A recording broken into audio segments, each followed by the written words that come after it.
Saya nak ajak pada tuan-tuan supaya tuan-tuan di sini boleh mendapat kemuliaan. Kita nak rumah tangga kita mulia, kita nak isteri kita mulia, kita nak anak-anak kita mulia, bukan di sisi manusia, di sisi Allah. Jadi Nabi sebut dalam satu hadis, bagaimana kita boleh dapat kemuliaan daripada Allah Subhanahu wa taala. Nabi sebut apa? Wa ma zadallahu rajulan ya'fu illa 'izzah. Dan tidaklah orang memaafkan orang lain melainkan Allah Ta'ala akan naikkan darjat dia dengan kemuliaan. Tuan-tuan nak mulia, maafkan orang. Ada orang yang nak pergi Mekah, dia takut tak nampak Kaabah, dia sibuk minta maaf, tuan-tuan. Biar minta maaf ikhlas kerana Allah. Jangan sebab takut tak nampak Kaabah, takut sesat. Dia buat haji tu dia takut sesat, dia minta maaf dengan orang kerana Allah. Tuan-tuan ada tak sahabat yang bercakap besar di Mekah yang sesat? Banyak. Saya ada satu bas, tuan-tuan, duk bergurau dalam bah, nak pergi ke Arafah, duk bergurau dalam bah, nak pergi ke wukuf. Tuan-tuan tahu dia bergurau macam mana? Labbaik Allahumma labbaik, labbaik la syarika laka labbaik, kalaka labbaik, kalaka la jahat. Lama-lama sesat, tuan-tuan, tak sampai ke Arafah, tuan-tuan. Buat, tuan-tuan, kalau baik, kalau jahat, lalat sesat terus, tuan-tuan. Tuan-tuan yang dirahmati Allah, jom jadi seorang yang pemaaf. Jangan ada sifat dendam dalam hati, jangan ada sifat aku benci dengan dia, jangan ada sifat maaf. Dia ni yang ngata ke aku hari itu, dia ni yang tuduh aku hari itu, yang ni yang fitnah aku hari itu, dia ni yang hentam aku hari itu, ya. Ustaz boleh cakap, tak kena ke Ustaz? Saya kira lah, saya pun nasihat pada diri saya juga. Walaupun kena tak kena pada saya nasihat pada diri saya. Tuan-tuan tahu, saya sampai sekarang saya tak boleh minum air tebu. Tuan-tuan ingat saya tak teringin. Pergi sisi minyak tu, buka peti air tu, tengok air kotak, air tebu, letak balik. Tuan-tuan ingat saya tak teringin ke? Buka air tebu, letak balik. Lalah air mineral juga beli, tuan-tuan. Sebab kalau saya minum air tebu, dada saya akan sakit. Saya tak boleh tidur pula. Tuan-tuan tak tengok ni, korban tuan-tuan ni. Korban kambing, seekor RM900 masjid, tuan-tuan ni. Satu bahagian lembu pula, 650 ke berapa tadi ni? 670. Tuan-tuan ingat saya tak teringin ke daging kambing ni? Kambing bakar, kambing macam-macam lah, biryani kambing lah, apalah. Saya tak berani makan. Bila saya makan, tuan-tuan, dada saya ni dia jadi merah. Bila merah saya sakit, tuan-tuan. Pakai baju pun sakit, kena kipas angin pun sakit. Tuan-tuan, saya hanya boleh tidur dalam kereta.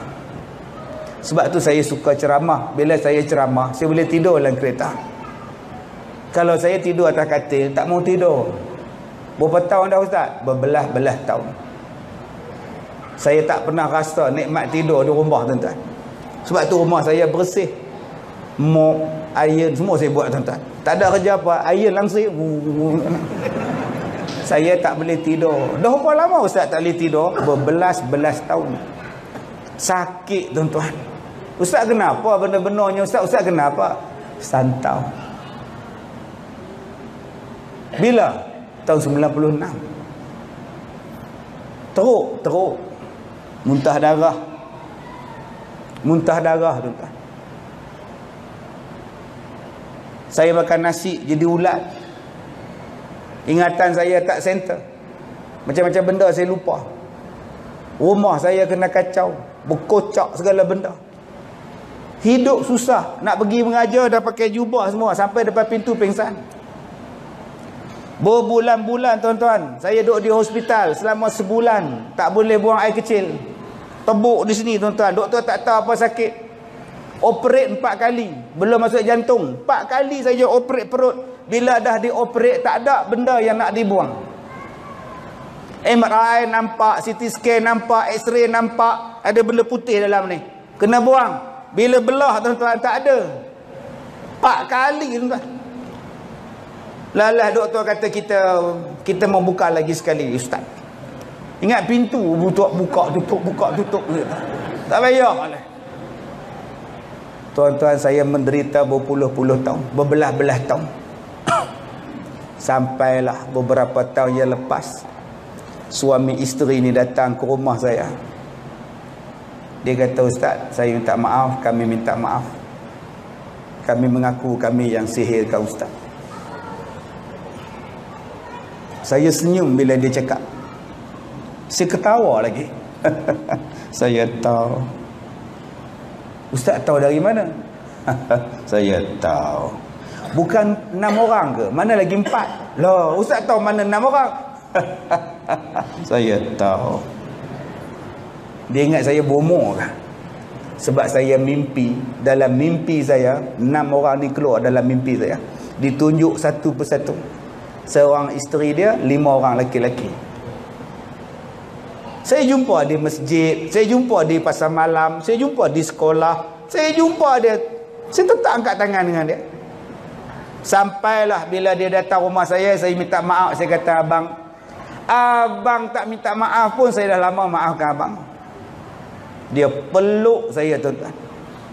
Rap bunyi badan saya ni. Yang tak peluk saya, isteri dia.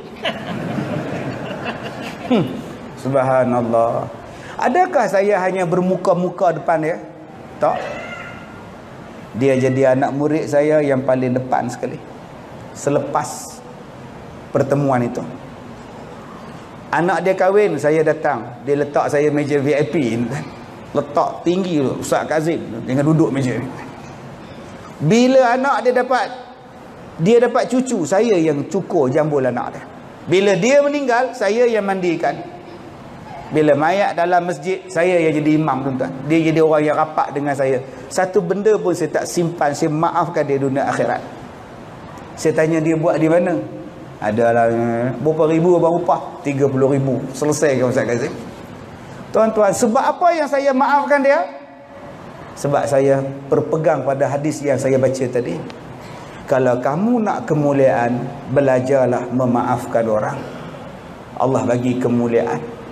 Tuan-tuan tengok hari ni Allah balas kamera saja 4, bunga 1, mikrofon tu, subhanallah, banyak, tuan-tuan.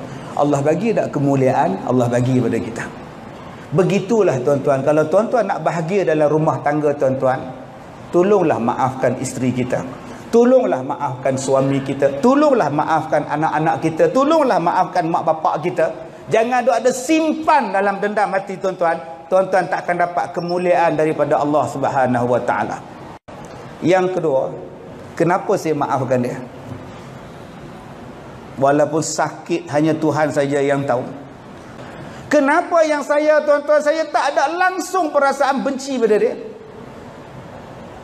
Sebab bila Dr. Manoharan dia operate saya, dia kata, Datuk, you pergi berubat.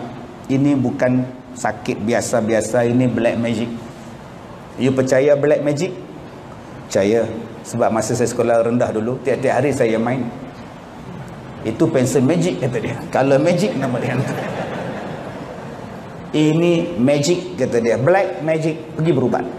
Doktor India, bukan Islam, nama dia Manoharan. Doktor yang belah perut saya namanya Ding. Dia kata, you pergi cari ubat lah. Selepas itulah tuan-tuan, saya menghadap ustaz, saya jumpa dengan ustaz, guru-guru, darul semua ni, tolong saya. Sama-sama kita minta pada Allah sembuhkan saya. Tuan-tuan, bila saya jadi macam itu, saya belajar perubatan. Saya belajar. Kalaulah saya tak sakit, saya tak akan belajar perubatan. Sebab tu tuan-tuan, saya bersyukur. Jadi kalau abang-abang ni nak belajar perubatan, minta kena santau, insya-Allah, tuan-tuan. Yang mana faham, tak faham sudah, tuan-tuan. Jadi saya belajar sungguh, tuan-tuan. Alhamdulillah, Allah Ta'ala izinkan.